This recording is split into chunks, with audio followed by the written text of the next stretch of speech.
بكم أعزائي المشاهدين، والسلام عليكم ورحمة الله وبركاته. هذا اللقاء المتجدد بتجدد الأمنيات والدعوات دائما بصحة وعافية للجميع.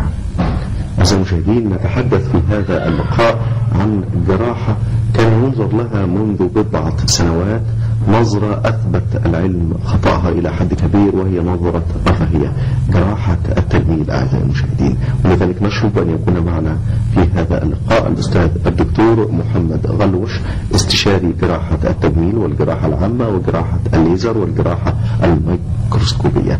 أهلا بكم يا دكتور. أهلا بحضرتك. كان يشاع أن جراحة التجميل جراحة رفاهية فندم؟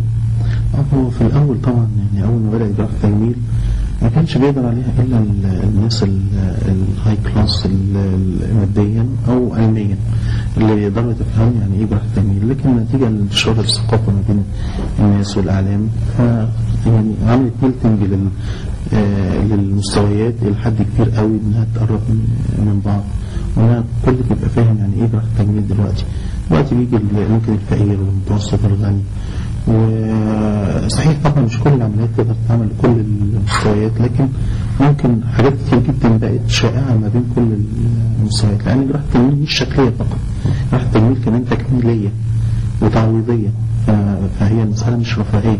يعني مثلا الشفة الأرنبية عند الأطفال هي جراحة تجميل، لكن مش جراحة تجميل رفاهية، دي جراحة تجميل علاجية. يعني في نفس الوقت يا دكتور بنجد ان يعني هناك بعض التخصصات الطبيه بتقترب يمكن يعني الاهتمام بالبشره، الاهتمام بالجلد، الخط الدفاعي الاول للانسان سواء كان الوجه او يعني البشره عموما. بالنسبه يمكن المراه بصفه خاصه، لكن بالنسبه للمراه والرجل الاهتمام بالبشره وبالجلد امر من الامور المهمه. كان الاول المراه هي اكثر كانديديت لجراحه التجميل، لكن المرشحه الاكثر